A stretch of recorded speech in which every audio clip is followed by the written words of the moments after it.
beta. Welcome to the online classes initiated by the Worthy Director School Education Jammu. तो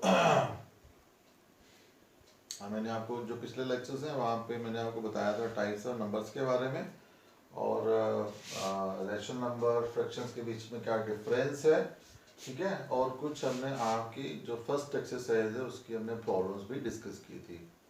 तो अब बेटा बहुत ही इंपॉर्टेंट कंसेप्ट हम डिस्कस करेंगे। जैसे मान लीजिए कि ये मेरे पास एक नंबर लाइन है। सो नंबर लाइन है ये, तो it be 0 1 2 3। So this is -1 -2 -3, ठीक है बेटा। सो मैंने आपको लास्ट टाइम ये पूछा था एक क्वेश्चन। यहाँ पे देखो, ये जो आप गैप आप देख रहे हो, 0-1 के बीच में गैप है, 1-2 के बीच में गैप है, 2-3 के बीच में गैप है, सबके बीच में आपको गैप दिख रहे हैं। तो ये गैप में कुछ है या नहीं है, या नंबर लाइन के ऊपर सिर्फ यही नंबर आपको दिख रहे हैं, इनके अलावा भी कोई और नंबर इस नंबर लाइन पे है या नहीं है, ठीक है। तो चलिए इन सबका आंसर जो है वो हम ढूंढते हैं आज कि इसमें क्या क्या हो सकता है। तो अब देखिए, जैसे मैं आपसे क्वेश्चन पूछूं, मुझे बताओ कि 0 और 3 के बीच में कितने नंबर लाई कर रहे हैं। तो ऐसे देख के आप बता सकते हो। अगर मेरा क्वेश्चन ऐसा हो कि 0 और 3 के बीच में मुझे कुछ होल नंबर्स के बारे में बताओ, तो आपका एकदम से आंसर होगा 1 और 2। अगर मैं आपसे ये कहता हूँ कि -3 और 3 के बीच में मुझे इंटीजर्स बताओ कौन कौन से होंगे, तो फिर आप सीधा कह सकते हो -2 -1 0 1 2, ठीक है। तो ऐसे ही बेटा दो नंबरों के बीच में, जैसे मान लीजिए मैं कोई दो कॉन्जिक्यूटिव नंबर ले लेता हूँ, जैसे 1 और 2 ले लिया मैंने, लेट्स टेक 1 और 2, ठीक है। अब 1 और 2 के बीच में जो गैप वाली जगह है, यहाँ पे आपको कोई भी नेचुरल नंबर, कोई भी आपको इंटीजर, कोई भी आपको होल नंबर नहीं मिलेगा, ठीक है बेटा।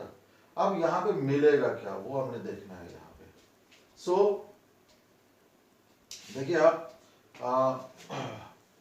ये तो आपको पता चल गया कि 1 और 2 जो है ये दो रैशनल नंबर हैं। दो कौन से हैं? रैशनल नंबर्स हैं।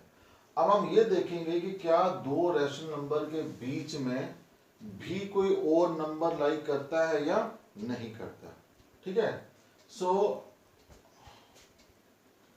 Let us find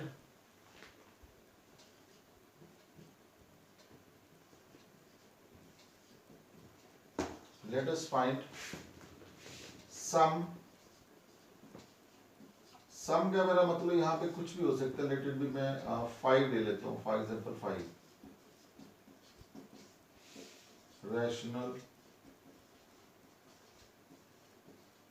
numbers between 1 and 2, ठीक है बेटा। तो let us find, this is for example मेरे लिए 5 यहाँ पे, ठीक है। सम रैशनल नंबर्स, अभी मैं सिर्फ सम की बात करूंगा। सम रैशनल नंबर को मुझे निकालना है किन दो नंबरों के बीच में, 1 और 2 के बीच में, और दोनों वो कॉन्जिक्यूटिव में, ठीक है बेटा। तो देखिए हर चीज को निकालने का ना यहाँ पे कुछ मेथड है। सो मैथ्स में आपको पता है कुछ मेथड्स, आपको कुछ प्रोसेस आपको या कुछ प्रोसीजर आपको फॉलो करना पड़ता है कोई भी चीज निकालनी हो। सो यहाँ पे अगर आप एक प्रॉब्लम अगर आपने अच्छी तरीके से अंडरस्टैंड कर ली, तो आपको फिर कोई भी प्रॉब्लम आ जाए तो आपको परेशानी नहीं होगी। चलिए हम इसको स्टार्ट करते हैं। अब देखिए, जब भी दो नंबरों के बीच में कुछ रैशनल नंबर को पूछा गया हो कि निकालो आप, तो नेचुरली एक नंबर छोटा होगा और एक नंबर बड़ा होगा। अब इस केस में 1 आपका छोटा है और 2 आपका बड़ा है, ठीक है बेटा। सो 1 इज ग्रेटर देन 2। सो आप लेट कर लीजिए कि जो मेरे पास x है वो 1 है और जो मेरे पास y है वो 2 है, ठीक है। नाउ नंबर, कितने नंबर ऑफ जो रेशनल्स है वो आपने निकालने हैं। तो in this case I have to find the 5 rational number between 1 and 2। So let it be जो आपका n है वो कितना आ गया 5. सो दिस इज व्हाट, कितने रेशनल नंबर आपने निकालने हैं. ठीक है, इसे बेटा हम एक ही काम करेंगे. यहाँ पे हम एक निकालेंगे d, और d का जो फॉर्मूला है निकालने का that is y minus x upon n plus 1. आपका पूरा जो क्वेश्चन है बस इस d के ऊपर डिपेंड करेगा. अगर आपका d सही आ गया तो फिर सब कुछ सही हो जाएगा. सो y माइनस एक्स का मतलब क्या हो गया 2 minus 1 upon 5 plus 1. So this is 1 upon 6. ठीक है, अब आपने नंबर कितने निकालने हैं 5. सो 5, अब यहाँ पे 5 हो 6 हो जितना मर्जी हो, 5 rational numbers between 1 and 2 are. वो नंबर कौन कौन से हो जाएंगे बेटा? सबसे पहला जो पहला आपके पास क्या है x प्लस कर दो d, ये आ गया पहला नंबर. दूसरा नंबर आपके पास आ जाएगा x और 2d कर लो. तीसरा नंबर आ जाएगा x और 3d कर दो. चौथा नंबर आएगा x और 4d कर लो. और पांचवा नंबर आ जाएगा x प्लस 5d कर लो. अब देखिए निकलेंगे कैसे. x आपका कितना था 1 और d कितना आया 1/6. ठीक है बेटा, तो this is 6 plus 1 upon 6. So this is 7 upon 6. अब देखिए यहाँ पे क्या आएगा दैट इज 1 प्लस 2/6. ठीक है, सो this is 6 plus 2 upon 6 that is 8 upon 6. तो सिमेट्री आपकी बन रही है. 7 के बाद क्या आ रहा है 8. इसका मतलब ये वाला नंबर क्या आ जाएगा मेरे पास 9 अपॉन 6. ये वाला नंबर क्या आ जाएगा 10 अपॉन 6. ये वाला नंबर क्या आ जाएगा 11 अपॉन 6. ठीक है, अब जो सिंप्लीफाई हो सकते हैं उनको आप कर दीजिए. 7/6 जो है वो सिंप्लीफाई नहीं होगा. 8/6 हो जाएगा. It can be written as 4 upon 3. 9/6 भी हो जाएगा. 3/2 आ जाएगा. 10/6 भी हो जाएगा. दिस इज 5 अपॉन 3 आ जाएगा. सो 11/6 भी नहीं होगा बेटा. ठीक है बेटा, अब ये जो सारे नंबर जो हैं 1 2 3 4 5 नंबर जो हैं वो 1 और 2 के बीच में लाई करेगी. और देखते हैं किसी नंबर को पकड़ लेते हैं और देखते हैं कि 1 और 2 के बीच में लाई करता भी है या नहीं करता. सो लेट्स सी, मैं पहला नंबर ही ले लेता हूँ 7/6. तो इसको आप डिवाइड कर लीजिए. तो 6 1 6 कितना बच गया 1. ठीक है बेटा, सो यहाँ पॉइंट लगा लीजिए. सो दिस इज पॉइंट और यहाँ पे आ गया 0 आपके पास. सो दिस इज 6 अगेन 6 1 6 कितना आ गया 4. सो दिस इज 6 6 36. So again 4. चलिए मैं पूरा डिवाइड नहीं कर रहा इसको, मैं सिर्फ बता रहा हूँ आपको कि क्या ये नंबर इन दो नंबरों के बीच में लाई करता है या नहीं करता. अब देखिए आपके पास क्या नंबर आ गया आफ्टर डिवीजन 1.16. में भी कुछ आगे भी हो सकता है. तो चलिए 1.16 को लेते हैं. अब देखते हैं क्या 1.16 इन दो नंबरों के बीच में लाई कर रहा है या नहीं कर रहा. सो क्लियरली ये जो नंबर है वो 1 से बड़ा है और 2 से छोटा है. ठीक है बेटा, 1 से बड़ा है और 2 से छोटा है. इसका मतलब ये हुआ कि ये जो नंबर होगा इन दो नंबरों के बीच में ही लाई करेगा. अगर आप चाहो तो कोई और नंबर भी यहाँ पे ट्राई कर सकते हो. लेट्स सी मेरे पास 3/2 आया था. तो अगर मैं 3 को डिवाइड करता हूँ 2 के साथ, सो 2 1 2. So this is 1.5. अब देखिए 1.5. So 1.5 भी कहाँ पे लाई कर रहा है इन दो नंबरों के बीच में ही लाई कर रहा है. ठीक है बेटा, अब देखिए एक और खास बात इसमें ये होगी कि आपके पास जो पहला नंबर होगा दैट इज द 1. ठीक है, सो 1 नंबर जो होगा, देखिए हम कैसे लिखेंगे इसको.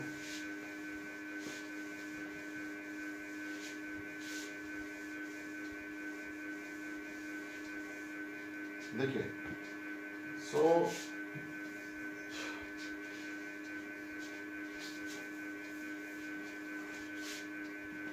रिक्वायर्ड नंबर्स आर क्या क्या बन जाएंगे. पहला आपके पास 1 है. ठीक है बेटा, अब देखिए ये जो आपके पास नंबर आया पहला मेरे पास जो रेशनल नंबर मैंने निकाला वो कौन सा आ गया 7/6. तो क्या आ जाएगा, पहला आ जाएगा 7/6। उसके बाद कौन सा आया था 4/3, सो दिस इज 4/3। उसके बाद मेरे पास कौन सा आ गया था, चलो मैं पहले इसको डिवाइड नहीं करता, ऐसे लिखता हूँ 8/6, देन 9/6, देन 10/6, और उसके बाद कौन सा आया 11/6, 1 2 3 4 5, और ये यहाँ पे था 2। ठीक है बेटा, अब देखिए ये जो मेरे पास 1 आया है ये इससे बड़ा है, 7/6 जो नंबर है वो 1 से बड़ा है।